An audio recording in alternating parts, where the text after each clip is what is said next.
días.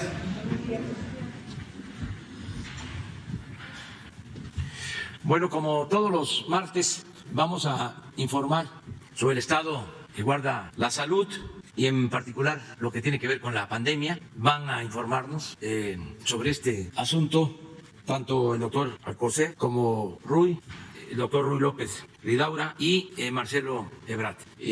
También aprovecho para decir que afortunadamente se pudo evadir el acoso, que no se cayó en la trampa de la violencia el día de ayer y que se resistió frente a la provocación. Quiero agradecer mucho a los encargados de la seguridad en la ciudad, de manera especial a las mujeres policías que resistieron estoicamente agresiones y que no cayeron en la provocación. Se puede decir que fueron agredidas y no se agredió a manifestantes, a quienes protestaron. También celebro que haya ayudado el muro, porque fue evidente que querían vandalizar el Palacio Nacional. Si no se pone el muro, se hubiese puesto en riesgo a mucha gente, tanto a las que protestaron, y protestaron hombres también, como siempre, provocadores, infiltrados, y se hubiese puesto frente a frente con las mujeres policías, con los policías, y hubiese habido muchos riesgos.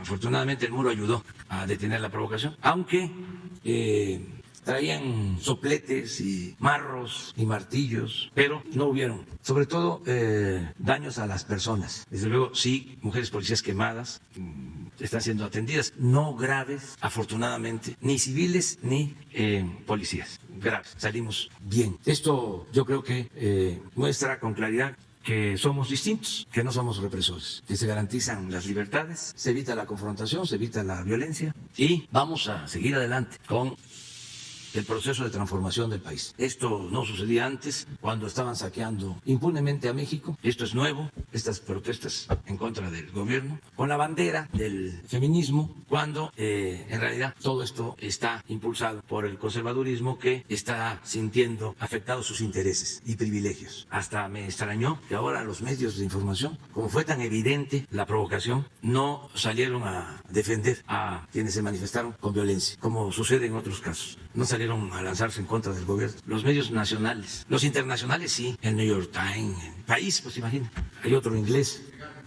Sí, eso sí, sus corresponsales, porque también son representantes de las empresas que participaron en el saqueo de México en el periodo neoliberal, y esos están también muy molestos porque ya no se permite robar, ya no se permite saquear, pero los medios nacionales, yo hasta tenía interés, el propósito de decir, a ver, aquí, vamos a ver cómo fue que difundió Televisa y Azteca y Ciro de Imagen y Milenio y Reforma y Universal, y todo. Pero no, ahora fue distinto. Y celebro eso, que haya profesionalismo, que haya objetividad y que no se esté fomentando la violencia, aún con las diferencias que tenemos, que digamos no a la violencia de manera rotunda. No se justifica la violencia bajo ninguna circunstancia, no hay razón para el uso de la fuerza bruta. Muy bien, pues entonces vamos al martes de la salud, el pulso de la salud.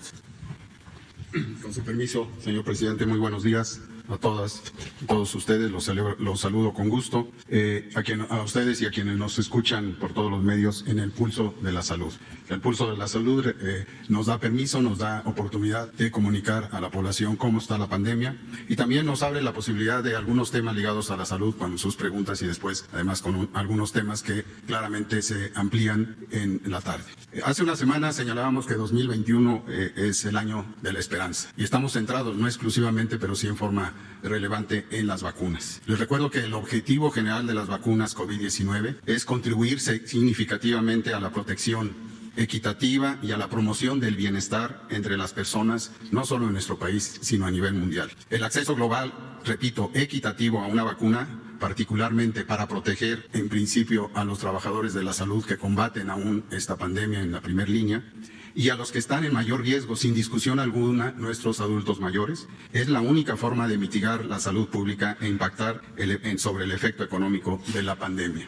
Por eso, tener acceso a las vacunas es la prioridad actual y quiero recordarles que el marzo del año pasado tuvo mucho que hacer y conducir la pandemia desde entonces, desde febrero, desde enero, pero en marzo empezó desde luego a hablarse de las vacunas a través de una propuesta que dio el presidente a nivel mundial de tener atención a su disposición y a su situación de no hacer más que respetar la fraternidad en el mundo. Este camino, ustedes lo saben, ha sido trillado, pero no me voy a dedicar a ello.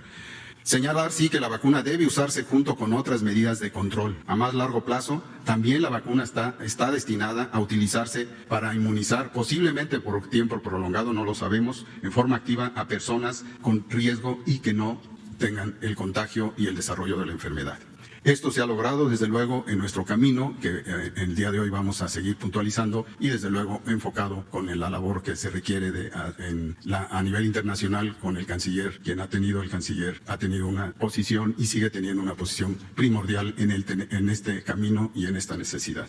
Y desde luego esto nos lleva a preguntar de principio, ¿en qué estamos en la pandemia? Lo voy a tratar brevemente, ustedes conocen muchos de estos datos, y posteriormente el doctor Ruy López se encargará de los detalles de cómo sigue el estado de la vacunación en nuestro país. En la primera imagen, si me pueden pasar por favor, respondo a cómo estamos en estos días en nuestro país. Ustedes saben que esta gráfica, que es el seguimiento de un año precisamente, hace un año, cuando empezó en la primer curva epidemiológica de seguimiento al primer ACME, al primer punto grave que se dio el 29, en la semana 29, y cuya ACME fue a mediados de julio, que está ahí señalado en la primer punto. Esto duró poco en su meseta y progresivamente fue bajando, y en 2 meses tuvo la mayor disminución después de esta elevación, de esta primera oleada, y el 16 de septiembre estábamos muy bien, pero a partir de entonces empezó el segundo oleaje, lento pero con más lentitud, pero se logró expresar en su mayor número de acciones de contagios, y desde luego, como ustedes pueden ver,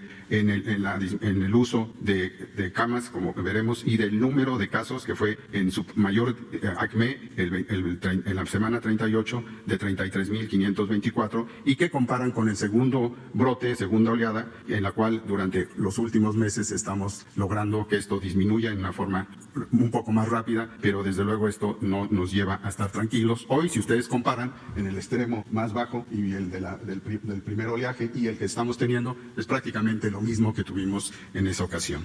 Y esto se ratifica en la siguiente imagen, por favor, donde la hospitalización también sufrió ese mismo camino en consecuencia, y tuvimos una carga máxima de hospitales en el 26 de julio de 18.258 total hospitalizados en ese tiempo, y desde luego en una mayor disminución que se logró el 2 de octubre de 2020. La mayor disminución en la segunda ola fue el 2 de octubre con 9.942, de ahí tuvimos que volver a reconvertir camas, hacer que no faltara, y se logró ningún acceso a un hospital con ventilador y a una cama de hospitalización, y estamos el 7 de marzo todavía con una carga hospitalaria que fue mayor el 7 de marzo de 10.820 hospitalizados. Este es el panorama con lo cual estamos trabajando y estamos insertando la necesidad de las vacunas. La siguiente, por favor, es el continuum que ustedes siguen día con día de la recuperación y de los casos incidentes, el número de casos que tenemos en la última semana. Y como ustedes pueden ver, ya llevamos 7 semanas en que en forma continua hay descenso del número de casos estimados. Como ustedes pueden ver en este momento, de ayer a hoy hay un descenso del 16%, que equivale en casos activos estimados a 43.511, que es el 2%, y ustedes recuerdan, llevamos varias semanas en que se mantiene ese 2%, y se compara, puesto que esto va a tener la suma de los casos que se van recuperando más los que se vacunan, todos estos inmunizados en diferente tiempo, pero que van a estar libres de la posibilidad de contagio, al menos durante el tiempo que se provea esta inmunidad, de 604.339 esquemas completos de vacunación. No son vacunas, sino son ya las primera y segunda dosis contra el COVID-19. La siguiente, por favor. Esta también nos señala que la ocupación nacional, salvo este punto de un punto porcentual que subió de ayer a hoy, de 28%, nos da una tranquilidad de que esto está en control a nivel nacional, les recuerdo. La siguiente, por favor. Y si lo dividimos en disponibilidad de camas para hospitalización general, ningún estado de los 32 tiene más del 70% de ocupación, tampoco de entre 50 y 69% de ocupación existe en nuestro país, y solo 6, y aquí lo hemos dividido entre 30 y 49% para ver más directamente cuáles son y cuáles que están ahí señalados en oscuro, los 6 estados que tienen una ocupación de camas totales, con lo que hace que finalmente con los 26 estados que tienen menos del 30% tenemos disponibilidad disponibles más de 23,000 camas generales hoy en el país disponibles. La siguiente, por favor. Y en la última, aquí detallamos aquellos pacientes que tienen una necesidad de atención más rápida por la gravedad misma, que requieren ventilador, y en lo cual solo la Ciudad de México en 52% tiene ocupación de estas camas. Esto llama la atención, pero es debido a que sigue siendo la Ciudad de México un atractivo para que voluntariamente los pacientes deciden venir a México, y de hecho algunos de nosotros somos un tanto culpables porque decimos ante la llamada de un paciente que tiene cierta dificultad, no solo por la infección por COVID, sino por las enfermedades que acompañan en nuestra población, enfermedades crónicas, a una situación difícil de manejo, y entonces le decimos, pues vente para acá y aquí te atendemos. 10 estados tienen la ocupación entre 30 y 49%, y 21 están bajo todo control, sin riesgo, 21 estados con menos del 30%, y en número nos dice que 7,763 camas disponibles están en nuestro país para esta necesidad de enfermedad crítica. Esta es la situación que tenemos y que nos lleva al segundo punto, que es el por qué estamos en la carrera de las vacunas. El doctor López Ridaura completará esta información. Muchas gracias. Buenos días, tengan todas y todos. Con su permiso, presidente, doctor Alcocer, canciller, muchas gracias. Bueno, voy a presentar lo que normalmente presentamos en la conferencia vespertina. Estos son los datos que presentamos ayer en la tarde, y una actualización de la distribución que hicimos durante el fin de semana de las vacunas, tanto de Pfizer como de Sinovac.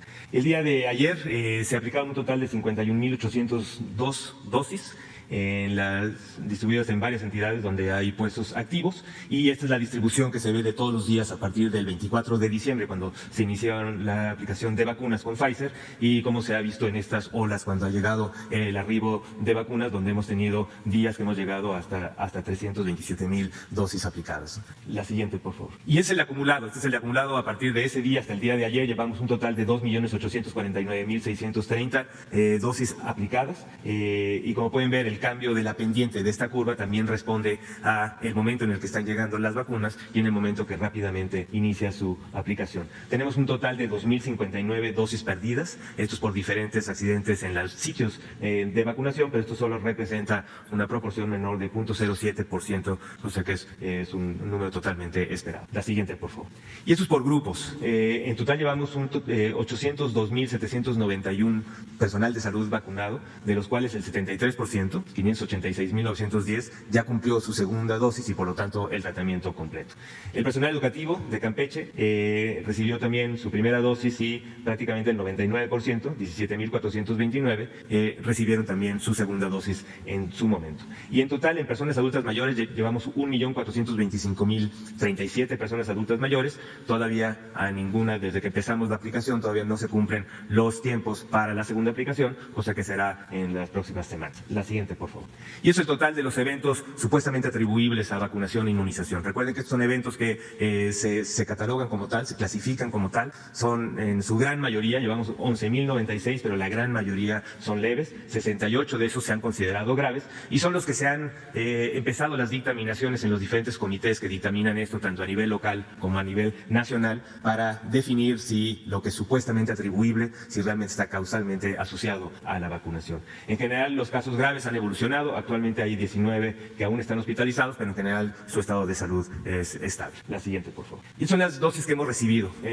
Como recordarán, hemos recibido de 4 diferentes marcas. Tenemos 2,621,775. Estos hasta el día de ayer. Hoy recibiremos, como comentaré más tarde, de Pfizer. Hemos recibido por parte de AstraZeneca, cuando se recibió el cargamento del Instituto Serum de la India, 870,000. Tenemos también ya en recepción de 1 millón de vacunas de Sinovac y 200,000 del primer componente. Recuerden que Sputnik es la única marca que tiene los dos componentes diferentes, los de la primera y la segunda aplicación. Estos son 200,000 del primer componente que también se recibieron, y es el total de 4,691,775 recibidas desde el 24 de diciembre hasta el día de ayer. La siguiente. Y eso es lo que llega hoy. El día de hoy estamos en espera de los vuelos que estén ya prontos a llegar. El día de hoy, por parte de Pfizer, recibiremos 600,600 dosis de Pfizer. Llegarán a 4 aeropuertos en Ciudad de México, Querétaro, Guadalajara y Monterrey. Son las vías de entrada. y lo que se tiene es, una vez que entra al país, parte del contrato con Pfizer y con DHL, que es la compañía asociada que está haciendo la distribución. Si me pasan la siguiente, se van a distribuir entre el día de hoy y el día de mañana a 16 nodos de ultracongelación que ya están validados y están programados ya desde hace varias semanas con Pfizer, y esos son los 16 nodos que se encuentran en los estados que están coloreados en verde. Ya prácticamente todos los estados tienen ultracongelación validada, tal vez hay un par que falta por validarlos, pero esos son los que estaban programados para la entrega de Pfizer, y entre el mañana y el jueves se podrán distribuir de estos nodos a los ultracongeladores estatales para poder iniciar la aplicación. La siguiente, por favor. Y esta es la distribución que se logró de los embarques de Pfizer y que se han hecho desde finales de la semana pasada, pero especialmente en el fin de semana. Aquí quiero agradecer mucho el apoyo que hemos tenido por las Fuerzas Armadas en la logística, tanto de la distribución de rutas terrestres y rutas aéreas, y se logró distribuir la vacuna de Pfizer-BioNTech, que llegó el martes pasado, ya está totalmente distribuida en 47 municipios en las 32 entidades federativas, y son este total de 852.194. Esos municipios se ha decidido Pfizer-BioNTech, que requiere ultracongelación, favorecer municipios urbanos, y como podrán ver, no lo ven con detalle, pero ya hay varias ciudades medianas y de mayor tamaño, incluidos ciudades capitales de varias entidades federativas, que ya han iniciado vacunación. La siguiente. Este es el embarque que estamos por recibir hoy. Como les decía, entre hoy y mañana se distribuyen a los nodos regionales, después se distribuyen a los estados, y esta es la distribución que se tiene planeada de esas 540.053 dosis. Tenemos un componente que se ha ido agregando de excedentes, y son 55 municipios urbanos en donde el excedente se distribuyó también de manera proporcional. Eso es lo que abarca adultos mayores, y se les dio un pequeño excedente a cada estado para tenerlo como una reserva estatal. La siguiente. Y esta es la distribución que se logró también el fin de semana de Sinovac. Recuerden que esta vacuna estaba precintada en Birmex por parte de COFEPRIS, porque faltaban unas pruebas analíticas por parte de la compañía, que se recibió el mismo viernes, y por lo tanto el sábado se inició con las rutas terrestres y el día de ayer y el domingo con las rutas aéreas, y se logró distribuir a estos 264 municipios. Las dosis, se tiene una pequeña reserva en Ciudad de México para respuesta de alguno que pudiera pasar en los municipios. Se tiene ya distribuida y en todos estos municipios, y como pueden ver también parte de la estrategia fue lograr mandar dosis para todos y el 100% de los adultos mayores en el estado de Campeche, que es una de las estrategias para acelerar la apertura del sector educativo. Y con esto terminamos. Gracias.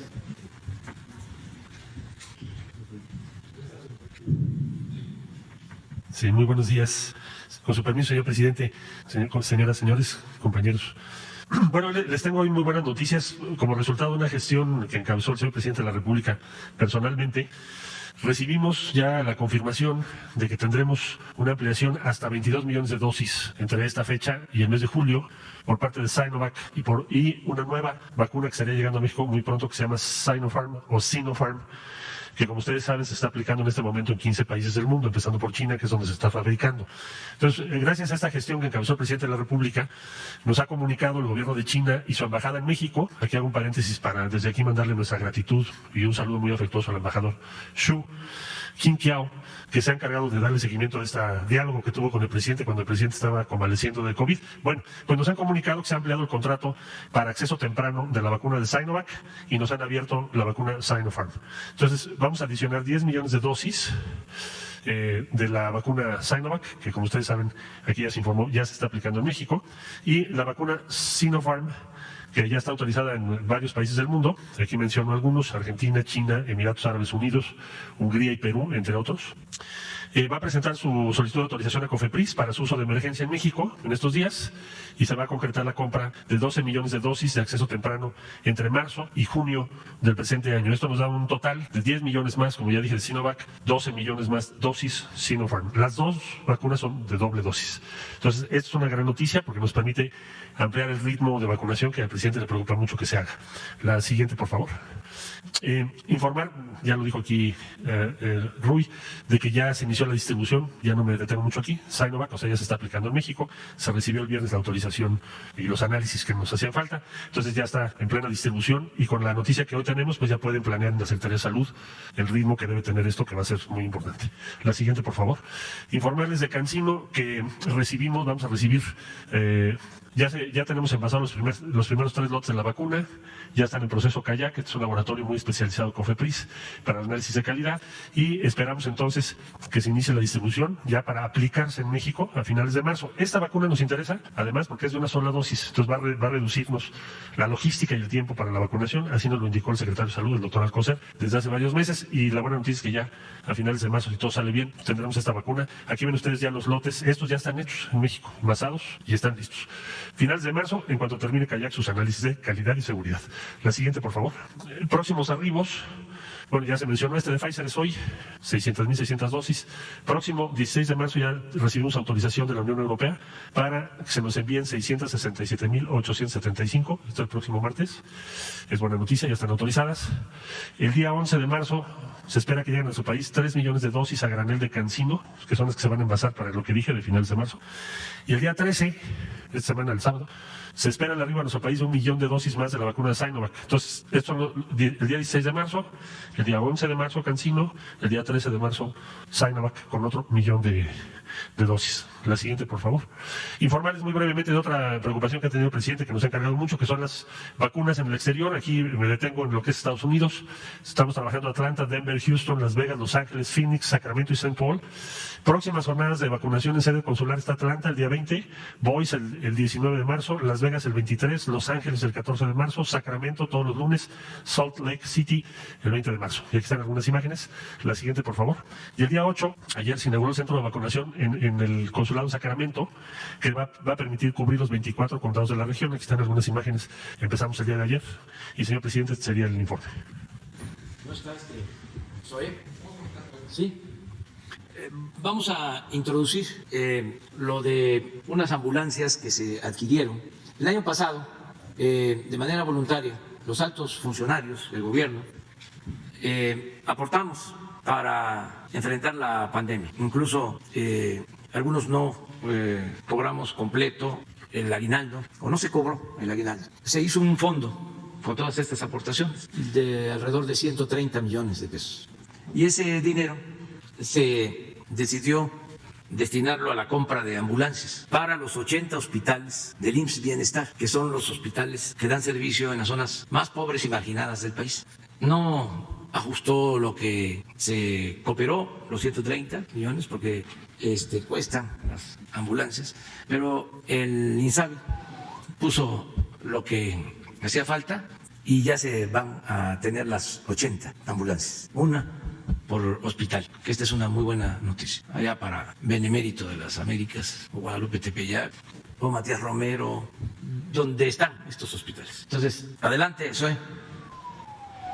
Muchas gracias, señor presidente. Muy buenos días a todas, a todos. Nos encontramos aquí en el estacionamiento del edificio de Lieja, el histórico edificio de Salubridad e Higiene, hoy Secretaría de Salud, con el maestro Juan Ferrer, la doctora Célida Duque y la doctora Gisela Lara Saldaña del programa IMSS Bienestar. Y como usted lo acaba de mencionar, a partir de las aportaciones que se hicieron por parte de funcionarios durante la pandemia, tanto en su sueldo y en particular en el tema del aguinaldo, se hizo este mecanismo para poder adquirir estas ambulancias que tanta falta hacen y de tanta ayuda van a hacer en los hospitales rurales del programa IMSS Bienestar.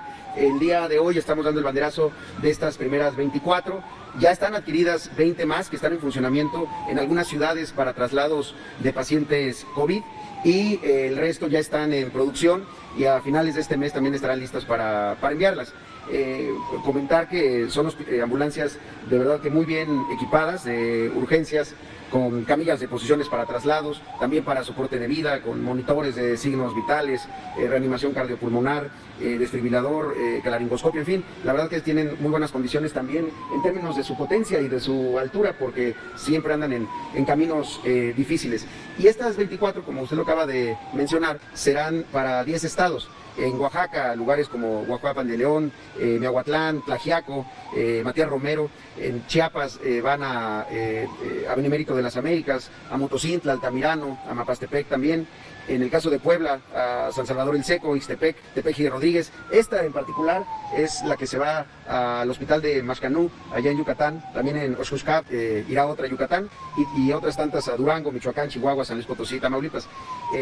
Si me permitiera, señor presidente, el maestro Ferrer pudiera detallar cómo fue el uso de recursos, y también quisiéramos mostrarlas cómo son, porque la verdad que tienen un equipo extraordinario. Señor presidente, buenos días. Tal como usted lo dice, con el apoyo de los servidores públicos del gobierno federal, se reunió la cantidad de 110 millones de pesos y el INSABI aportó la cantidad de 55.258.240 pesos. Cada ambulancia, señor, tiene un costo de 2.065.728 pesos. Todas son de un mismo modelo.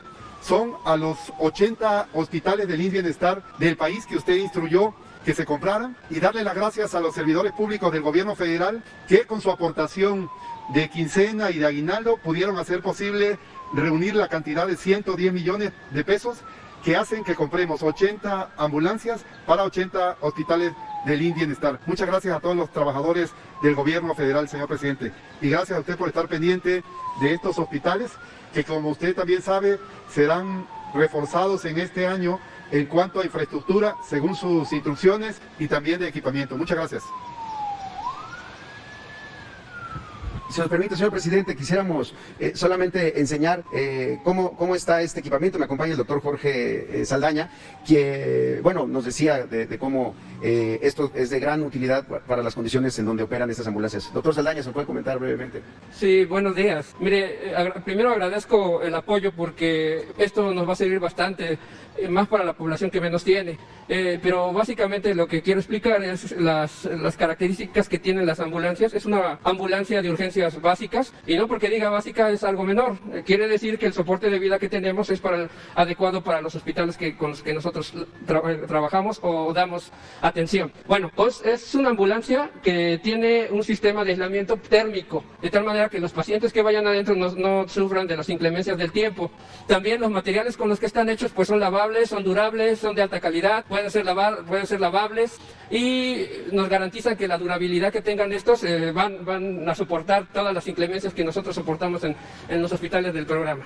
Nos permite asegurar tanto a los pacientes como a los médicos tratantes y al personal de salud, y también a los choferes. Tiene equipos de soporte de vida, tiene camillas, un carro camilla que tiene diferentes posiciones y es de materiales de bastante calidad, de tal manera que aseguren al paciente. Tienen una rígida, tienen una de posiciones, y esta se puede fijar y se puede sacar. Cuando el paciente requiera de otra atención, tiene una camilla en donde no podamos entrar, la podemos transportar entre varias personas y cargar al paciente con toda la comodidad y la seguridad. Tiene sistemas para asegurar la cabeza, tiene de sujeción, tiene un dispositivo para inmovilizar. Tenemos también equipos de desfibrilación para que en algún momento, si el paciente requiere alguna atención y cae en paro cardiorrespiratorio, nosotros tendremos la posibilidad de reanimarlo. Nos sirve también para la atención de pacientes COVID, ya que tiene tomas de oxígeno, tiene también aspiradores, tiene sistemas eléctricos independientes que nosotros podemos poner otros equipos de soporte de vida, como una incubadora de traslado a pacientes, y podemos atender adecuadamente y con toda la seguridad a los pacientes COVID. Los vidrios que tiene, pues, si llegara a haber algún accidente, pues simplemente no se van a astillar ni nada, y van a permitir que nosotros aseguremos al paciente. Tiene sistemas de oxígeno varios, tiene un portátil y tiene uno fijo que nos sirve para más o menos 3.000 litros. Tiene también el sistemas de herramientas, y si en dado caso en algún momento se tuviera que averiar, podemos soportar incluso la batería que tiene, soporta los equipos de reanimación y soporta otros equipos también, de tal manera que nosotros, aunque nos quedemos varados, ahí mismo se le puede seguir dando la atención al paciente sin poner en riesgo su vida. Tienen la señalética adecuada, de acuerdo a la normatividad que ahorita tenemos vigentes. Todos los equipos están por la normativa ISO, todos están garantizados y son de alta calidad. La potencia que tiene también el vehículo pues nos permite andar en caminos, pues no son los mejores, pero que podemos asegurar que el paciente va a llegar. Además también la altura, como ya dijo los estribos pues nos permiten dar cierta garantía. Muchas gracias, doctor Saldaña. Pues así están estas ambulancias, señor presidente, y si nos permite daríamos el banderazo para que salgan ya en este momento hacia sus localidades. Hoy por la tarde, en algunos casos en la noche, estarán llegando a los lugares donde serán destinados. 1, 2, 3. Bueno, muy bien. Gracias, presidente. Muchas gracias y felicidades también a los conductores, las enfermeras, los médicos, la doctora Gisela que está ahí con ustedes, que es la responsable de los 80 hospitales del IMSS en bienestar. A todas, a todos. Felicidades. Y nuestro agradecimiento a los servidores públicos que voluntariamente aportaron cuando Así es, señor, aquí llevaremos se el mensaje. necesitaba. Así es, llevaremos ese mensaje de agradecimiento a todos los servidores públicos. De hecho, las ambulancias adentro tienen una pequeña placa que aclara que estas ambulancias fueron adquiridas gracias a la aportación voluntaria y la generosidad de servidores públicos del gobierno federal. Muchas gracias, señor presidente.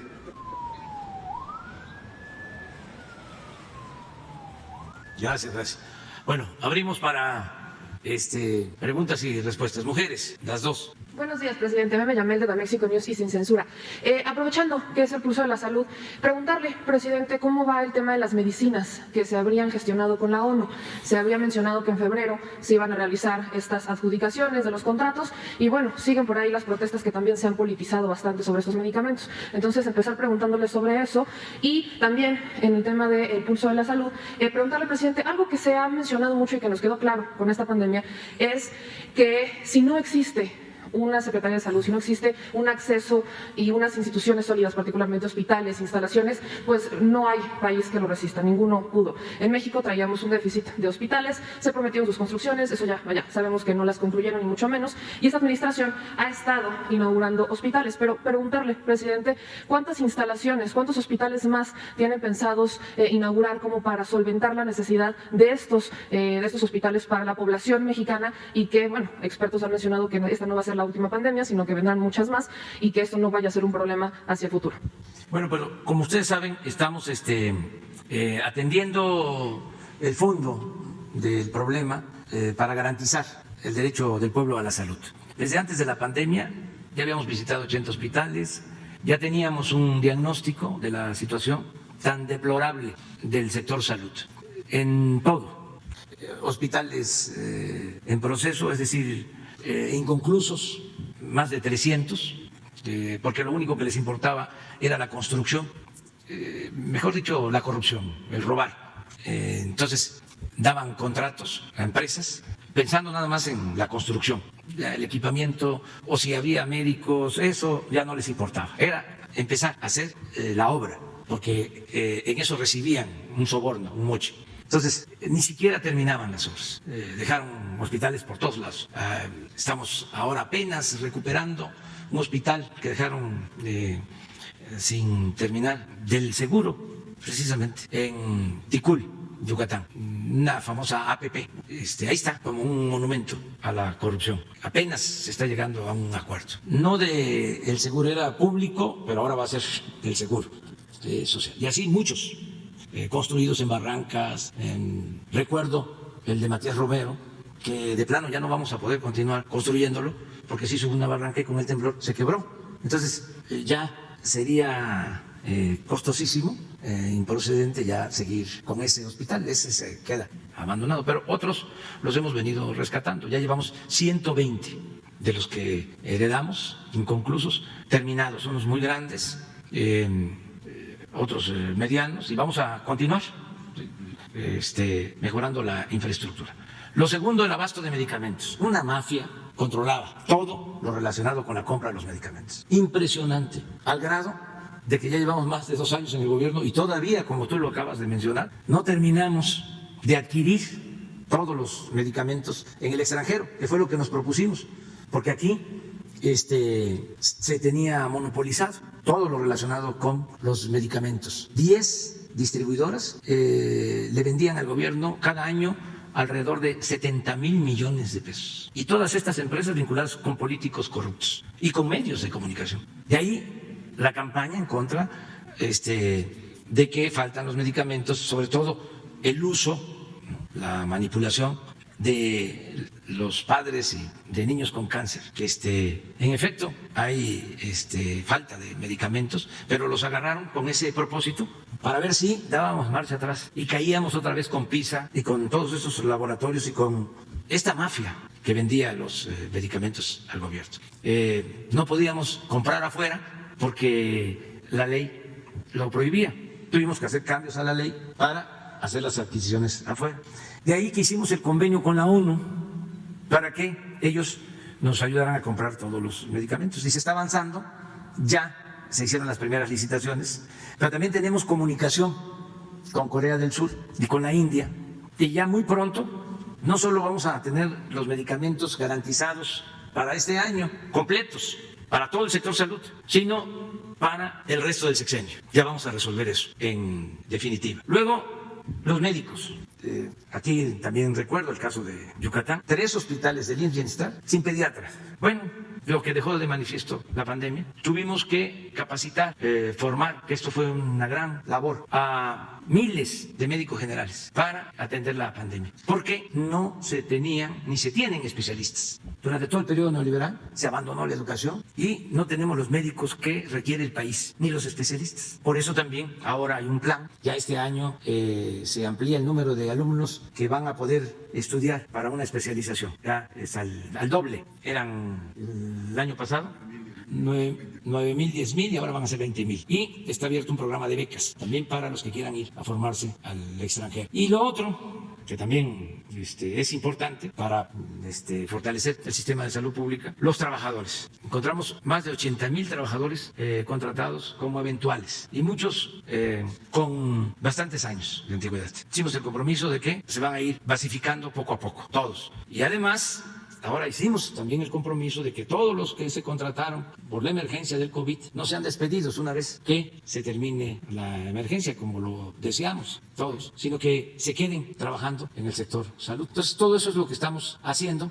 No sé si aquí el doctor Jorge Alcocer quiera contestar de manera más precisa lo de los medicamentos y lo del viaje de nuestros servidores públicos. Sí, en cuanto a los medicamentos, ya el señor presidente hizo todo muy brevemente, pero muy complejo ha sido este camino para buscar todas las vertientes, compra consolidada, compra acordada. No todos los estados entran, a veces ellos tienen sus razones y toda la libertad de hacerlo. Pero a pesar de ello, y ya el esfuerzo a nivel de la OMS, se tuvieron que buscar países que en forma muy difícil, porque todavía en la pandemia esto no se resuelve, lo logramos encontrar en Alemania, como ya se mencionó, también en Corea del Sur y en la India.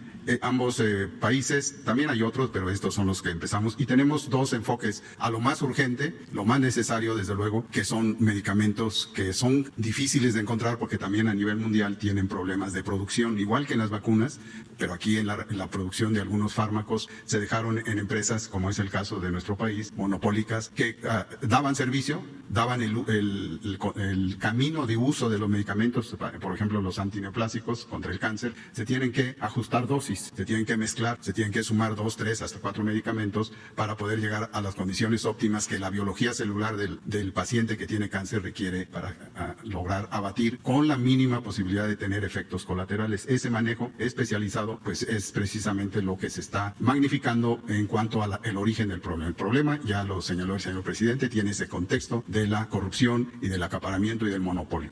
Fuera de la política es la necesidad de contar con esos medicamentos porque tenemos déficits. Y nada más puntualizo, y todos lo saben, ustedes lo saben, lo manejan en sus reportajes. La leucemia infantil es una de las situaciones que es a nivel mundial una de las principales causas de muerte infantil de niños. Sin embargo, la posibilidad de rescatar y de curar a estas personas está por arriba del 60% en la mayor parte de los países. Y aquí en México oscila entre bajarlo hasta 20-30% esa posibilidad, por diferentes razones, no es solo por falta de medicamentos, sino por un diagnóstico temprano, en el cual también se tiene que trabajar con otras acciones también de conocimiento del medio ambiente y de sus efectos en la salud. Es complejo, pero no por eso no le damos esa atención. Bueno, esos medicamentos encontramos que Corea de 80 claves, voy a decir, solo no tienen 4. Entonces tendríamos ya, lo anunciamos el año pasado también, en el caso cuando buscamos estos medicamentos, los mismos, y que lo logramos encontrar en España, en la misma Alemania y en Argentina. Y después esto cambió ahora a estos países, y es el esfuerzo que estamos haciendo directamente sobre esos y sobre los que obligan a tener medicamentos útiles, actualizados y en un costo accesible, porque tampoco vamos a tener la necesidad de comprarlos en el mercado abierto, sino en forma consolidada. Y los siguientes son los de las enfermedades cardiovasculares, que ustedes saben que ocupan una de las tasas de mortalidad más importantes después de las enfermedades crónicas como la diabetes, como la propia hipertensión y la obesidad, que contribuyen a la comorbilidad inclusive de lo que hemos estado sufriendo en la pandemia. Y así progresivamente tenemos otro grupo que se está ya consolidando para actualizar antibióticos, que nos lleva a un mar de problemas el uso inadecuado de los antibióticos que traen como consecuencia resistencia a las enfermedades infecciosas por los medicamentos. Esto que me he extendido es para que vean que no solo es aquello que requiere una atención inmediata por situaciones diferentes, sino aparte de lo que ya se señaló, por la dificultad de producir estos medicamentos en tiempo de la pandemia. Estamos en ello. En resumen, este fin de semana, desde la semana pasada, están en Corea ajustando, conociendo los laboratorios en Corea, que encontramos que en México tienen una representación de una de sus oficinas muy puntual, muy clara, muy definida de varios años para acá, y queremos tener también la certeza de que esto está sucediendo allá en sus plantas, las cuales terminan mañana de visitar, y estarán el fin de semana aquí de regreso el encargado coordinador nacional de medicamentos, el doctor Calderón Alipi, Alejandro, y también un representante de la Secretaría de Relaciones Exteriores, ahorita no tengo su nombre, que conduce mucho de esto del viaje, junto con también personal de Hacienda, para esto de inmediato firmar contratos, si es que así se llega a la conclusión, y tenerlos pronto en un abasto en cuestión de semanas. Muchas gracias. Presidente, al respecto justo de esto, estas empresas, laboratorios, que bien se sabe y se ha documentado, vendían los medicamentos a sobreprecio, parte también de la corrupción. ¿No han intentado acercarse a su administración para llegar a tratos justos, como intentar vender los medicamentos ahora a un precio justo o llegar a algún acuerdo? No, porque optaron por atacarnos. Pensaron que con eso iban a someternos, con los medios y con las campañas. Esto es muy usual. Cuando se trata de grupos de intereses creados que tienen vinculación con medios, se desatan campañas. Incluso hay dueños de medios de comunicación que apuestan a que el presidente se debilite, que el presidente no tenga respaldo ciudadano, respaldo popular. Un presidente débil, porque un presidente sin apoyo ciudadano, pues es un presidente pelele, títere, que tiene que obedecer, tiene que actuar como empleado de los oligarcas. Entonces, yo he escuchado eso, es que no nos conviene que el presidente tenga mucho apoyo ciudadano, porque entonces, ¿cómo negociamos con él? No va a ceder. En mi caso, aunque me debilitaran, no negociaría. Es cero corrupción, cero impunidad. Prefiero irme que ser cómplice de la corrupción. Entonces, por eso estos dueños de laboratorios movieron todas sus influencias, incluso al interior del mismo gobierno. Tenían prácticamente secuestrado el COFEPRIS o la COFEPRIS, donde se autorizan los permisos. Ellos tenían sus representantes. Hay muchos temas para la investigación periodística, además que son temas vedados. O sea, ¿cómo crearon esto de la COFEPRIS? ¿Quiénes manejaban la COFEPRIS? ¿Quiénes decidían si se autorizaba un medicamento o no? ¿Por qué no se autorizaban nuevos medicamentos? Si había de por medio el interés de una de las farmacéuticas vinculadas al gobierno. Los permisos tardaban años. Era corrupción de la mano de la burocracia. Entonces todo eso lo estamos moviendo. Acabamos de cambiar al director del COFEPRIS, una persona buena que estaba, doctor Novelo, pero ya grande, lo intervinieron, y ahí se requiere mucho vigor y aplomo, y se nombró a un joven extraordinario como profesional, médico, humanista, honesto, Alejandro Sbrach. Él es el nuevo director de la COFEPRIS, incorruptible. O sea que ahí sí, ni vayan los políticos. A ver, es más, yo creo que no los va a recibir, o sea, seguro. Gestores, ¿no? Tramitadores, todos estos que hacían lobby, que ofrecían de todo. Mínimo los viajes para los congresos, mínimo. Es que son muchos los intereses que existen en la industria farmacéutica, muchos. Y pues tenemos que garantizar que no falten los medicamentos. Se ha ido avanzando, ahí vamos. Y con la pandemia nos detuvimos. O sea, no hemos dejado de trabajar. Con una mano estamos enfrentando la pandemia y con la otra estamos fortaleciendo el sistema de salud. Pero toda la atención la tenemos puesta en la pandemia. Entonces yo espero que con la vacuna ya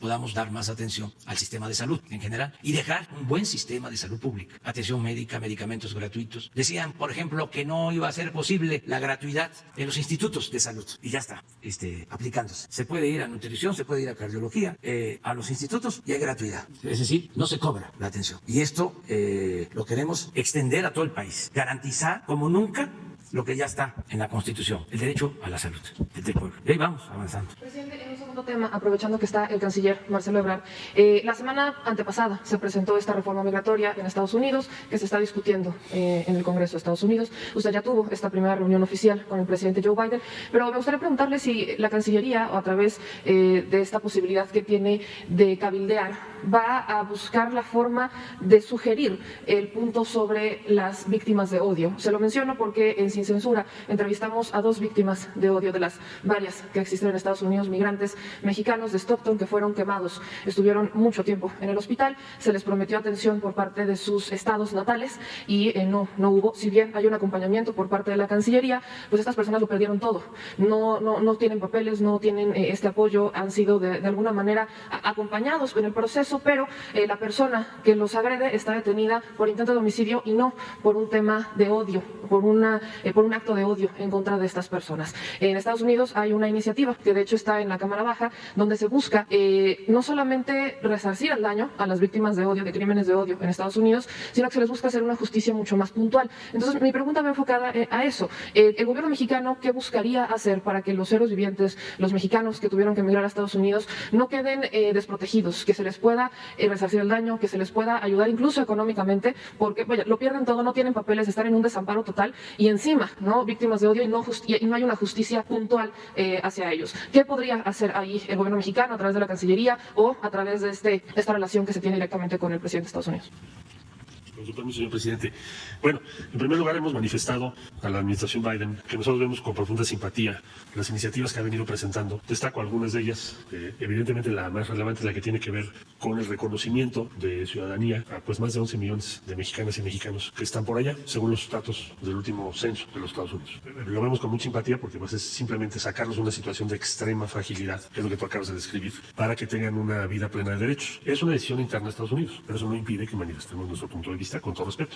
Sabemos que hay varias iniciativas respecto a lo que tú comentas. Recordarles que desde incluso el incidente aquel muy lamentable en El Paso, Texas, una prioridad de la Cancillería ha sido el primero que se tipifique como en la propia legislación norteamericana está considerado como terrorismo doméstico. O sea, todo acto en contra de una persona que esté, toda tu violencia, que esté generado en la comunidad étnica a la que perteneces, debe ser identificado más allá de odio como incluso un acto terrorista. Esa es la lucha que hemos dado. ¿Qué avances se han logrado? Mucho. Para empezar, en la Organización de Estados Americanos se reconoció que es un acto terrorista, lo que ocurrió en El Paso, Texas. Segundo, tenemos el catálogo de todas las organizaciones que promueven el odio en contra de mexicanas y mexicanos en Estados Unidos. En combinación estamos ahí trabajando con el FBI y con otras instancias. Hemos encontrado una muy buena disposición y ahora con la nueva administración suponemos que esto va a aumentar. Y, por supuesto, fortalecer todas las acciones jurídicas que nos permitan ser más eficaces en la defensa de las y los mexicanos. La que tú mencionas es una de varias iniciativas. Claro que la vemos muy bien. No podemos cabildear directamente en el Congreso porque la política mexicana, exterior mexicana, no permitiría eso. Porque si haces eso, pues en consecuencia también otros intereses podrían cabildear de México.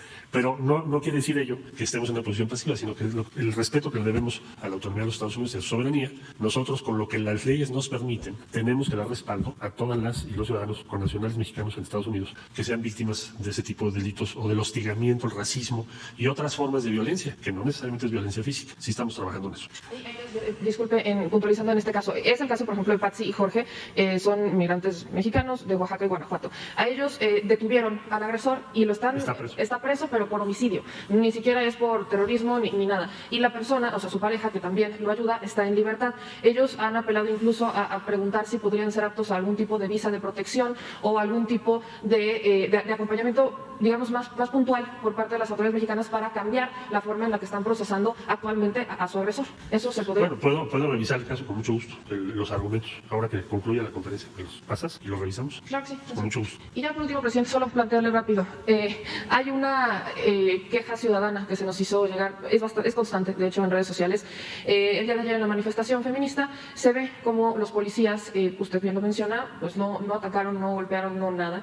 Y la queja es esa, si va a haber en algún momento algún tipo de protocolo o capacitación que se le dé a los policías para poder detener a aquellos que estén cometiendo delitos. Se lo pregunto porque porque hay muchas personas que no consideran justo que solamente se esté castigando a los policías que habrían hecho detenciones cuando hubo claras agresiones, hubo quienes prendieron fuego. Esta misma queja la hacen algunos adultos mayores, por ejemplo, de Tlalpan, que hemos entrevistado, en donde están molestos con que se permita que algunos medios de comunicación propaguen fake news y que estén con este constante golpeteo, sin que desde la Secretaría de Gobernación se haga algún tipo de acción para contrarrestar esas fake news. ¿Qué decirle a la gente que está pidiendo justamente una capacitación sin vulnerar derechos humanos ni mucho menos, pero sí una respuesta para que ya se dejen de cometer estos actos delictivos, este tipo de violencia e incluso desde los medios de comunicación?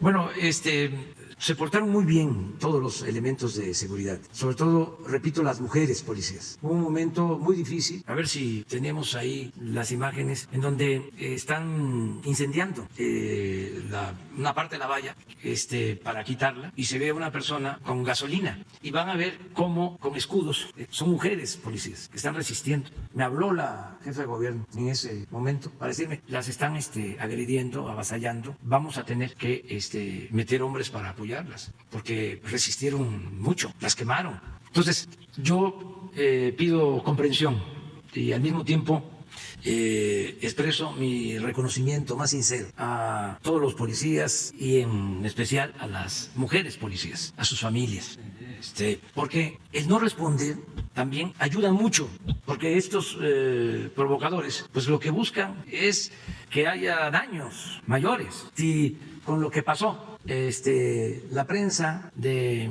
España y de Inglaterra y de Nueva York, los principales periódicos lo dan como gran noticia, imagínense si hubiese pasado a mayores. Entonces, agradecerle mucho a todos los que participaron para contener la agresividad, la provocación, el no haber caído en la trampa de la violencia. No sé si tengan ahí o no vemos nada. Sí. No, porque la verdad hasta da tristeza y avergüenza. Esto.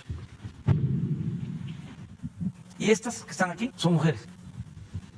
Entonces, sí vamos nosotros a seguir actuando de esa manera y impulsando mucho todo lo que tenga que ver con el respeto a los derechos humanos, con la no violencia en policías, en marinos, en soldados, y convenciendo a la población, persuadiendo, porque la gente no está de acuerdo con esto, no puede estar de acuerdo. Por eso, ante una causa tan noble que es la defensa de los derechos de la mujer, no llenan el Zócalo, porque hay muchas mujeres, millones de mujeres que defienden la causa de la igualdad de las mujeres, pero de esa manera, de esa forma. Entonces, nosotros tenemos que ir haciendo conciencia de que no es la violencia el camino, no es eso el camino. Hay muchísimas otras formas de manifestación y de protestar. Entonces, por lo que a nosotros corresponde, siempre le vamos a sacar la vuelta a la confrontación. Siempre.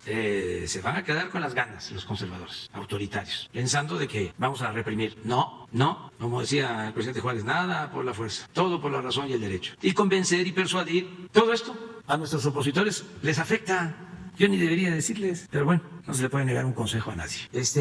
No les va bien toda esta estridencia. Y desde luego que es justo el luchar por la igualdad de las mujeres, desde luego que se tiene que hacer todo para evitar la violencia contra las mujeres, lo que estamos haciendo, como nunca, todos los días. Desde luego que se tiene que luchar por la igualdad de hombres y mujeres, combatiendo la pobreza, enfrentando el racismo, la discriminación, todos los días. Eso es la transformación.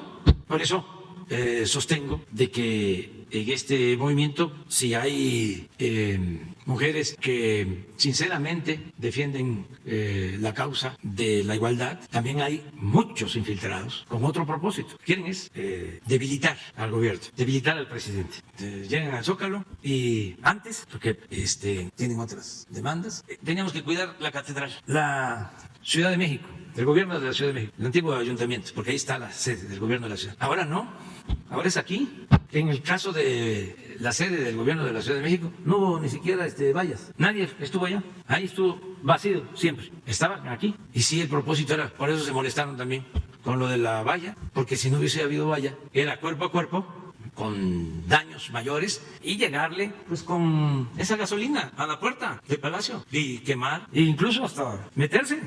Hablando con franqueza, nada más que afortunadamente tenemos el apoyo del pueblo, de la gente, que nos tiene confianza. Entonces por eso resistimos. Espéranos un ratito. Adelante, Pedro. Sí, señor presidente, buen día, ¿cómo está usted? Pues para informarle que llega otro embarque más, es el número 14, se han llegado 25 vuelos y este embarque es de 1.600 vacunas de Pfizer. Van a llegar en 4 aviones. El primero llega a Guadalajara con 108.225 vacunas. El segundo llega a Monterrey con 72.150 vacunas. Este que llegó aquí a la Ciudad de México, que son 275.925 vacunas, y llegará a Querétaro 144.300 vacunas, que nos dan un total de 5.292.375 vacunas que han llegado al país. Y comentarle que el día miércoles está confirmada la llegada de 200.000 vacunas rusas de Sputnik. Eso es cuanto, señor presidente. Muy bien, pues muchas gracias, Pedro. Vamos a iniciar la distribución. Continúa el plan de vacunación nacional. Tenemos vacunas suficientes para aplicar. Ahora sí que nos tenemos que organizar bien, trabajar todos. Aprovecho para hacer un llamado a los integrantes de las brigadas de vacunación, porque ya tenemos vacunas suficientes. Recuerdo que el día que vacunamos más fueron 150,000. Ya ha aumentado a 300 en un día. Así tenemos que hacer ahora para utilizar todas las vacunas que se tienen.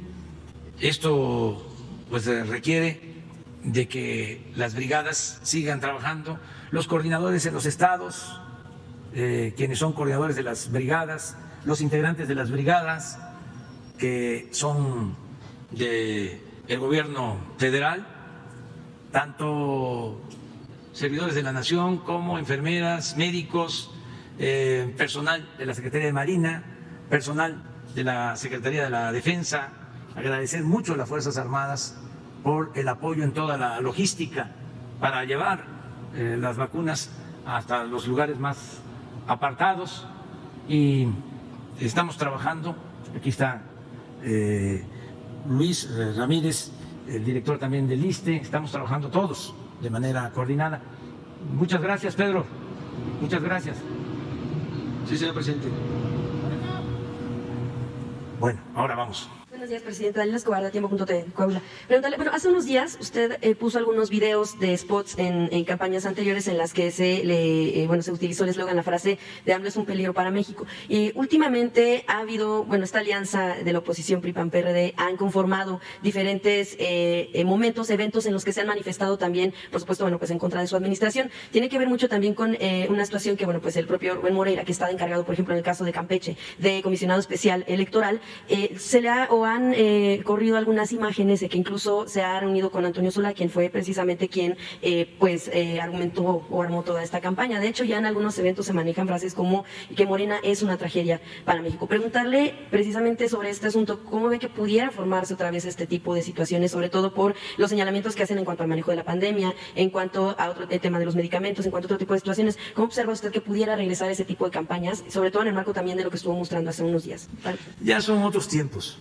Aquella campaña funcionó no por la frase, que por cierto la acuñó un publicista estadounidense, Morris, y la operó en México, entre otros, este publicista español, Antonio Solá. Pero la frase López Obrador, un peligro para México, fue de Morris, que luego la usaron también después y no funcionó contra Obama. Obama, un peligro para Estados Unidos. El mismo publicista. ¿Por qué tuvo algún efecto aquí? Que tampoco funcionó, porque aquí tuvieron al final que hacer el fraude. No fue un asunto de que la gente se convenciera de que yo era un peligro para México. Sí, algunos pues cayeron en el garlito, en la manipulación, pero no fue eso. Ellos se valieron de toda esa guerra sucia para robarse la elección, o sea, rellenar urnas, falsificar actas, todo lo que hicieron para robarnos la presidencia de la República, para no exaltar, no darle tanta importancia a los publicistas o a estas frases, ¿no? No fue así, porque el pueblo pues no es tonto. Tonto es el que piensa que el pueblo es tonto. Sí confunden a algunos, pero no a la mayoría. Entonces,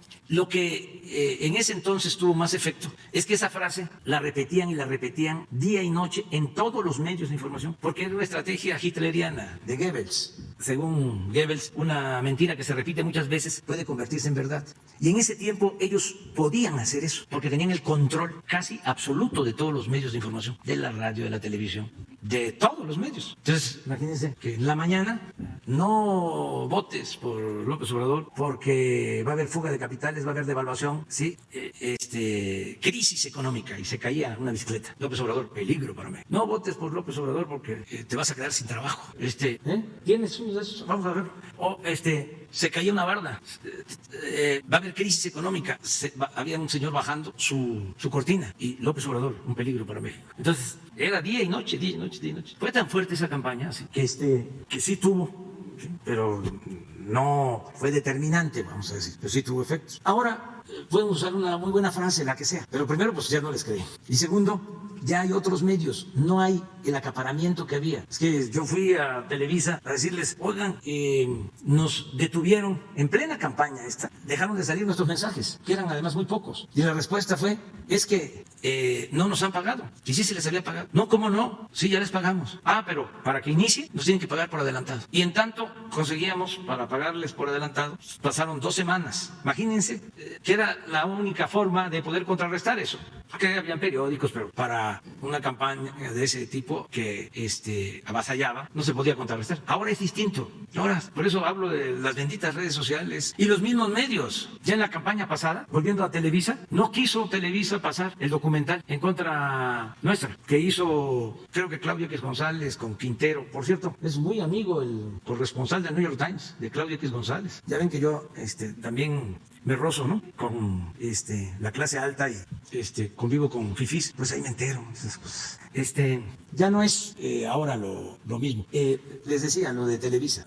Fue este señor Quintero con Claudio, los que hicieron el video, es una serie sobre el populismo, y pagaban, no sé, 100 millones, me acuerdo, y dijeron los de Televisa, no, y creo que fueron después Azteca, y creo que fueron a otros, y nadie quiso. Estamos hablando del 6 al 18, ahora, del 18 al 21, y con todo este proceso de transformación, imagínense, ya los publicistas que se vayan a otra parte, de aquí es distinto, eso no va a funcionar. Eso sí, cobran muchísimo. Toda esta campaña negra, pues les hablo de Morris, estábamos hablando de un publicista estadounidense contratado en el 2006 para armar toda la campaña, y otros, muchos más. Hubo un tiempo, yo creo que ya no, porque eso ha dejado de tener efecto. No sé cómo anda en el mundo, en las elecciones, pero en víspera de las elecciones, sí, pululaban por todo el mundo equipos de publicistas ofreciendo estrategias. Casi le decían a la gente, a los candidatos, si haces lo que yo te ordeno o lo que te sugiero, vas a ganar. Yo te voy a hacer ganar.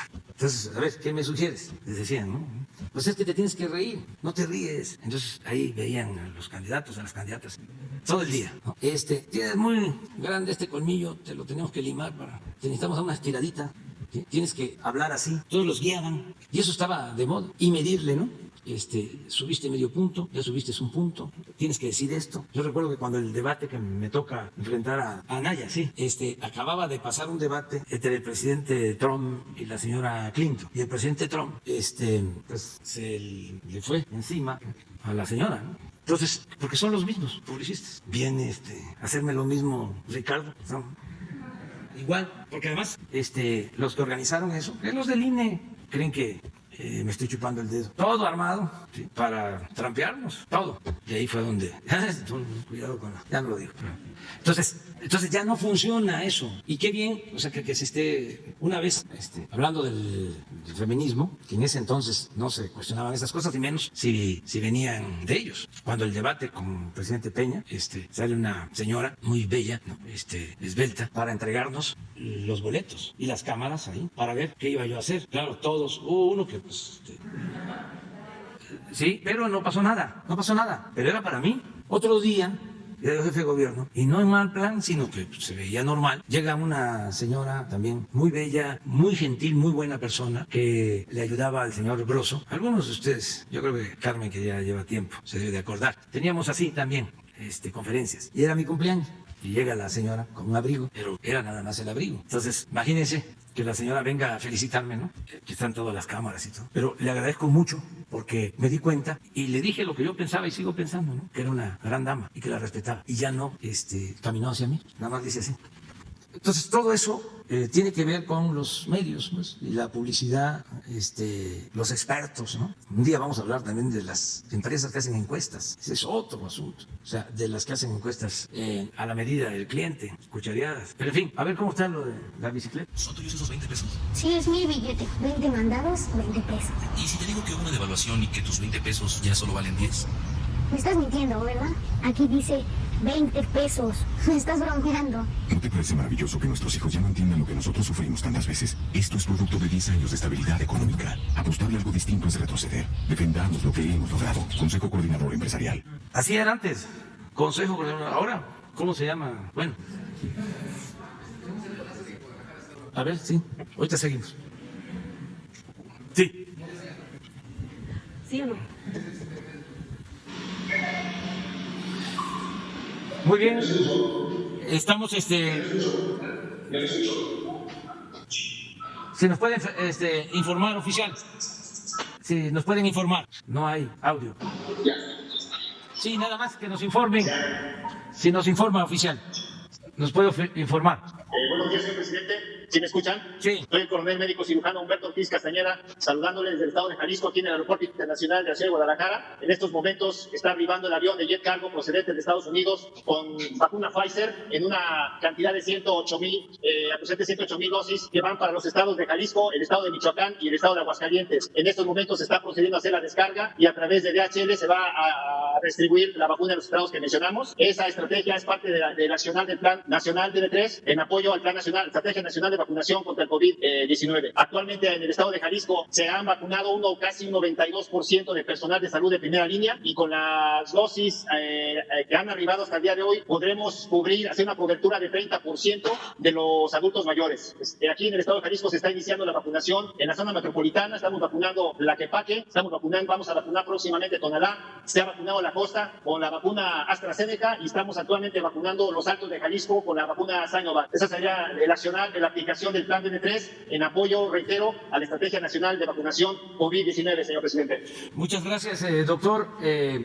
Nuestro reconocimiento al trabajo que están haciendo las brigadas de vacunación, los integrantes de las Fuerzas Armadas que nos están ayudando en la logística, en el transporte, para que lleguen las vacunas, a los médicos, a todos los servidores públicos del gobierno federal, pero también a los servidores públicos del gobierno del estado de Jalisco. Estamos trabajando de manera coordinada con autoridades estatales, municipales, gobierno federal, porque la salud es primero. Muchas gracias y felicidades. Muchas gracias, buen día, señor presidente. Y que tiene que ver, regresando al asunto de la marcha de ayer, lo que usted mencionaba en temas de, pues que hubo personas infiltradas, que hubo provocadores, muchas de las mujeres que, porque pudimos tener la cobertura, que hablaban, decían que, pues si no hubiera una causa con la que se sintieran tan identificadas, pues seguramente, como bien o mencionaba usted, pues no tendría efecto. El asunto es que muchas o todas las mujeres que al menos yo entrevisté, pues precisamente no tienen la tranquilidad actualmente de poder salir, incluso de manifestarse, porque el punto es que muchas llegaban, querían ver el muro y eran recibidas con estas bombas de gas pimienta. Digo, a muchas nos tocó, en las que estuvimos ahí, y eran ráfagas de al menos cada 10 minutos. Nos tocaba ver que las mujeres tenían que hacer hacia la plancha del Zócalo capitalino para evitar pues ser afectadas. Ahora, pues muchas con el tema también del COVID, el asunto de los pulmones, todas las afectaciones que se vieron ayer, pues no fueron menores.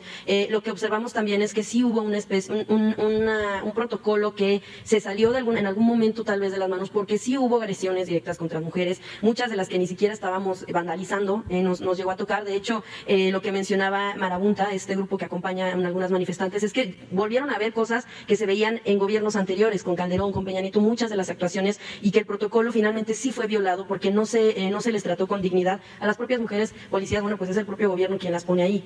A final de cuentas, pues sí, para defender pues paredes. Lo que las mujeres, lo que ellas tratan de hacer es manifestarse por las pérdidas, los feminicidios que se están teniendo a nivel nacional, que se siguen teniendo y ese tipo de situaciones. Preguntarle por un lado, bueno, pues este tema de por qué se le sigue yendo de las manos este tipo de protocolos, de lo cual nos tocó ver, y por qué las mujeres no pueden sentirse seguras ni siquiera en una manifestación en la que están tratando de pues protestar por el acoso. Los propios policías, y yo lo escuché, algunos les gritaban a las mujeres, lo menos era puta, es fuerte, pero eso es lo que tenemos que escuchar todos los días. Nos lanzaron botellas, no necesariamente con agua, o sea, nos tocó todo tipo también de agresiones que en algún momento parecía así desproporcionado para quienes pues ni siquiera, o bueno, pues llevábamos una cobertura. Sí fue una situación de que al menos elementos de la policía capitalina lo que pudimos ver es que de nuevo regresaron a protocolos que pues denigraban a las manifestantes que venían a exigir pues un trato justo y a levantar la voz. Muchas de ellas coinciden en que no son escuchadas porque lo que encontraron al llegar aquí a Palacio Nacional, pues nada menos y entrada pues es un muro que defendido por personas que también, bueno, pues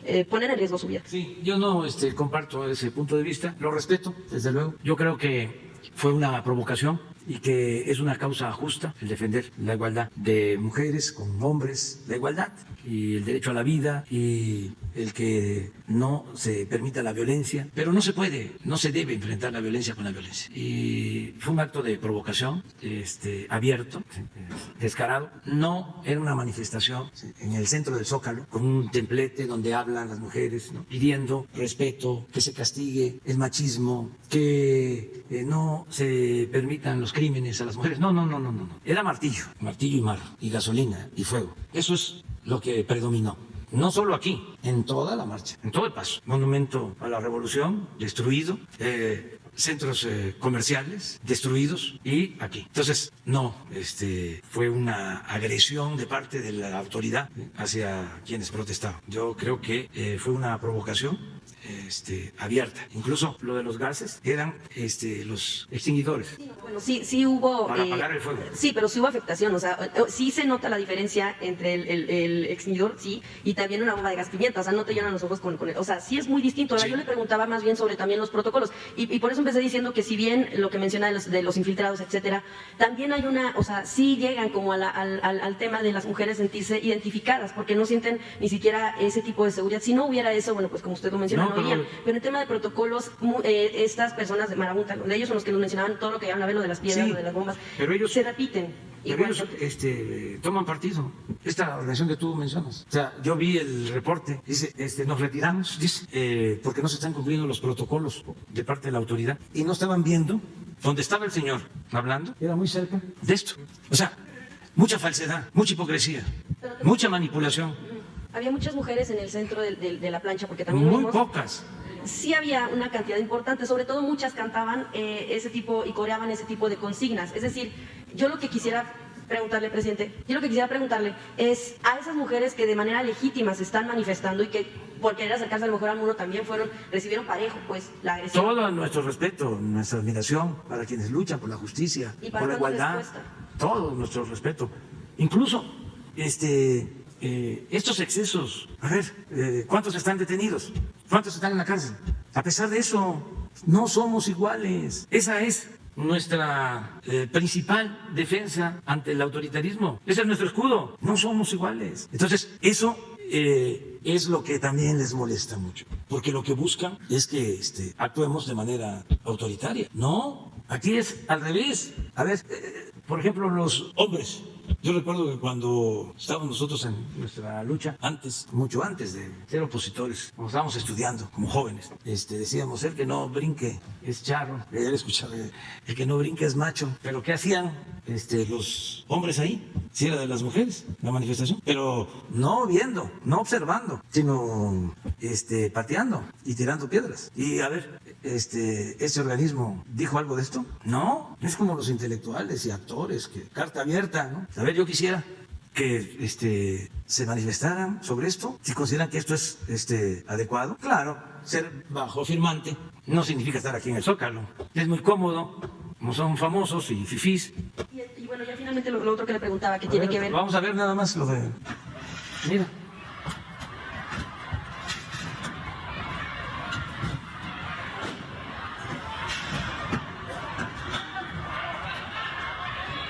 ¿Qué tiene que ver eso?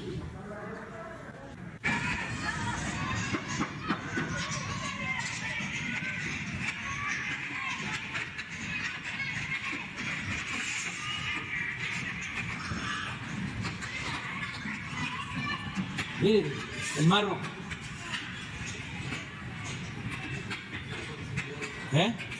Sí, extinguidor porque prendían fuego.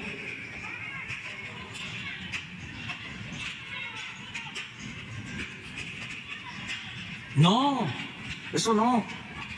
La violencia no.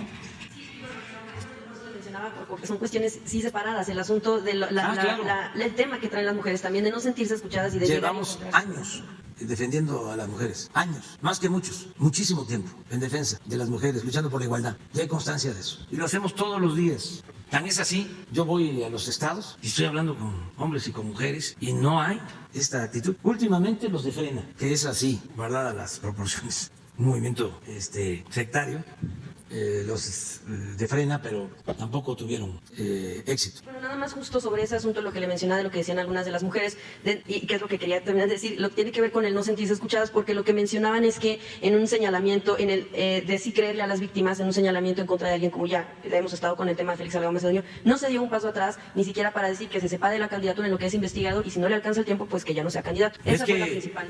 No podemos permitir los linchamientos políticos. No se puede permitir que haya linchamientos. Hay un libro que les recomiendo sobre linchamientos políticos durante el gobierno de Madero. Es del Fiscón. El papel de la prensa contra Madero. ¿Cómo se llama? Linchamiento mediático contra Madero. Guardadas todas las proporciones. Todas las proporciones. ¿Sí? Pero vean las caricaturas. En este caso, que ya no lo voy a volver a tratar, ¿qué fue lo que dije desde el principio? Que decida el pueblo de Guerrero. ¿Por qué no van a decidir las mujeres y los hombres de Guerrero? ¿Por qué no aceptar el método democrático? ¿Por qué imponer? ¿Qué querían? ¿Que yo desde aquí descalificara como cacique, como gran elector? No, yo soy demócrata. Es mandar obedeciendo lo que diga el pueblo. En la democracia es la mayoría la que decide. Es el pueblo el que manda. ¿De qué? No hay. O sea, bueno, en el caso de que existan las denuncias penales, que sea el Poder Judicial el que resuelva. Pero si no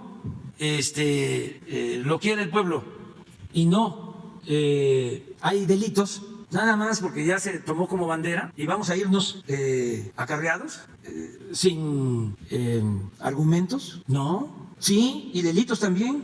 Fabrican víctimas, fabrican delitos. Claro que sí. Pues no estamos viendo lo de la campaña de Peligro para México. Ya les platiqué de que cuando iban a iniciar esta campaña, como Monsiváis andaba por todos lados y tenía relaciones también con los fifís, escuchó que venía la campaña en contra, me buscó y me dice, viene una campaña terrible, y me dijo, ¿cuál iba a ser el lema? Peligro para México. Y me reí. Dije, no, ¿quiénes va a creer eso? O sea, es un absurdo. Pues se desató la campaña. Claro que fabrican víctimas. Pues hay gente en la cárcel que es inocente. Fabrican delitos, todo. Antes iba a la cárcel de que no tenía con qué comprar su inocencia. Los poderosos no. Decían en mi pueblo, ¿cuándo has visto un costal de dinero en la cárcel? Entonces, son cosas distintas. Nosotros siempre vamos a respetar el derecho de manifestación. No va a haber represión, no va a haber autoritarismo, pero todos tenemos que asumir nuestra responsabilidad y luchar y luchar y luchar y no dejar de luchar. Lucha, lucha, lucha, no dejes de luchar por un gobierno obrero, campesino y popular. Bueno, nos vemos mañana. Adiós, adiós.